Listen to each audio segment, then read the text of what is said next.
What counsel would you extend to people that are already in a teacher-student relationship?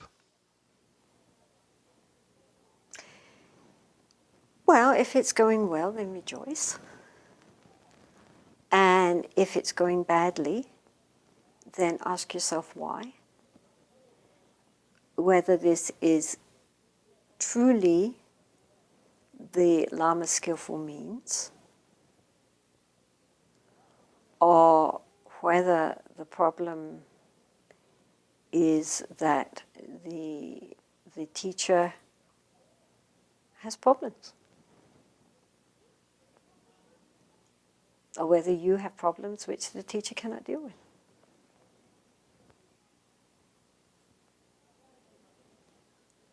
I mean, many people have problems in working with their teachers, and looking from the outside, it's hard to see how the problems which they're in are in any way of a benefit to them. And it looks to me sometimes like the teachers are either on an ego trip themselves or are inept and don't understand the Western mind.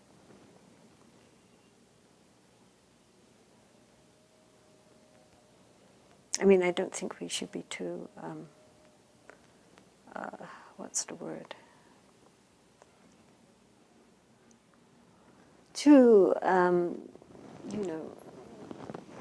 teary-eyed about this relationship with the Guru. It's hard, and I think quite often the teachers themselves are not capable of dealing with the kind of students they find themselves with now.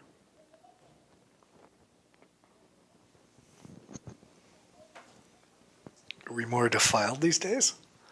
Hmm? Are we more defiled these days? No, but the Western mind works in its own way and has its own needs. And some teachers are able to understand that and deal with that in a way which is helpful, and some simply are not. We are not back in medieval Tibet. We are people living, for the most part, in cities with families, with social conditions which are very different from the kind that these lamas themselves have ever experienced. And some lamas simply don't realize that they're not talking to a bunch of monks and nuns from the nomad plains of eastern Tibet. These people are not only brought up very differently, they have had very different intellectual training, and they have extremely different social conditions. And so what was very helpful for somebody living, back in Golok might not in the least bit be of any use to somebody living in the middle of Chicago or New York.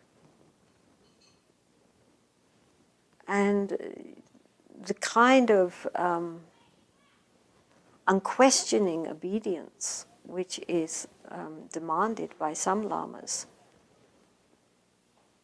I would question.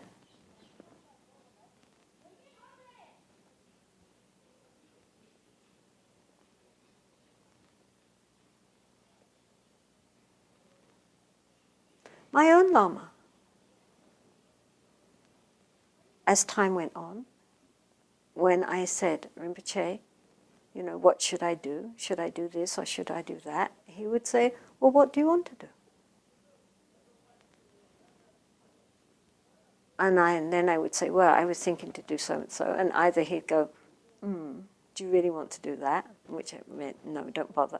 Or else he'd say, oh yes, that's a very good idea. Go and I'll get you the Wong, or I'll give you the teachings on that. But he never, ever tried to dominate my life.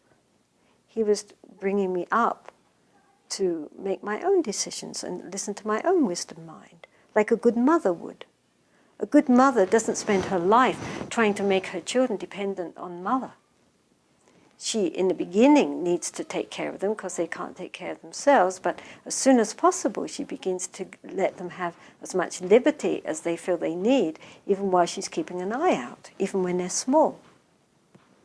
And always she's training them so that eventually they can be independent and hopefully mothers of others. And the lamas who 20 years later their disciples are still dependent on every word the lama says, and they can hardly decide, whether to drink a Coke or a Fanta without asking the lama first, I find quite troubling. You can't make any decisions without going and asking a lama?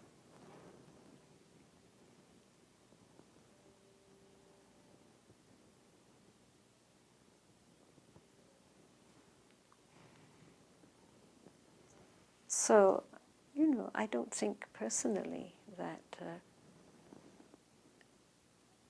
every method which the lamas use is necessarily skillful for creating maturity. The Buddha called us all, it's translated as children, but it's sometimes translated as fools. But it means the immature. And the whole point was to become minpa, become ripe, become mature. And that's what we're supposed to be learning, how to become mature people. Most people that you meet in the world are totally immature. Even if they're the highest statesmen, you can see for yourself that they're really they're still children inside. And what we're trying to do is to grow up, to become genuine adults. But to be caught always in never being able to make any decisions and always having to run back to the Lama to make your decisions for you, it seems to me counterproductive. And I think a genuine Lama would at a certain point, like any mother bird, get rid of the chicks and just throw them out the nest and say, now fly. You have to wait till their little wings are ready, but at a certain point, you just can't have them in there forever.